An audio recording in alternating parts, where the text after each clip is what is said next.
Football ইতিহাসের সব থেকে শক্তিশালী তিনজন ফুটবলার এবং শেষের দিনের শক্তি দেখে তো বিজ্ঞানীরা পর্যন্ত অবাক হয়ে যায়।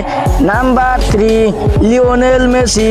মেসির শরীরে এতটাই শক্তি যে একবার মেসি বলে কিক করে তখন কোনো খেলোয়াড়ের শরীরে যা লাগলে সেই খেলোয়াড়টি সেখানে অজ্ঞান হয়ে পড়ে যায়।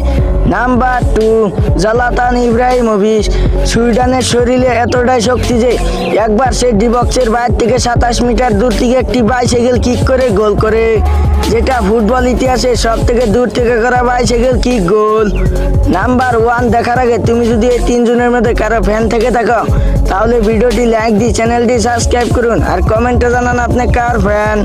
নাম্বার 1-এ আছে ক্রিস্টিয়ানো রোনাল্ডো। রোনাল্ডোর শরীরে এতটাই শক্তি যে একবার রোনাল্ডো পেনাল্টিকে কিক করে তখন গোলকিকার হাতে গিয়ে বলটি লাগে এবং তার হাতটি ভেঙে। ফুটবল ইতিহাসের সব থেকে শক্তিশালী তিনজন ফুটবলার এবং শেষের দিনের শক্তি দেখে তো বিজ্ঞানীরা পর্যন্ত অবাক হয়ে যায়। Number 3, Lionel Messi. মেসির শরীরে এতটাই শক্তি যে একবার মেসি বলে কিক করে তখন কোনো খেলোয়াড়ের শরীরে যা লাগলে সেই খেলোয়াড়টি সেখানে অজ্ঞান হয়ে পড়ে যায়। Number 2, Zlatan Ibrahimovic.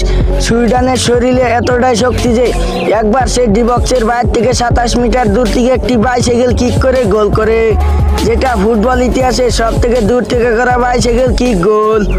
নাম্বার 1 দেখার আগে তুমি যদি এই তিনজনের মধ্যে কারো ফ্যান থেকে থাকো তাহলে ভিডিওটি লাইক দিয়ে চ্যানেলটি সাবস্ক্রাইব করুন আর কমেন্টে জানান আপনি কার ফ্যান। নাম্বার 1-এ আছে ক্রিস্টিয়ানো রোনাল্ডো।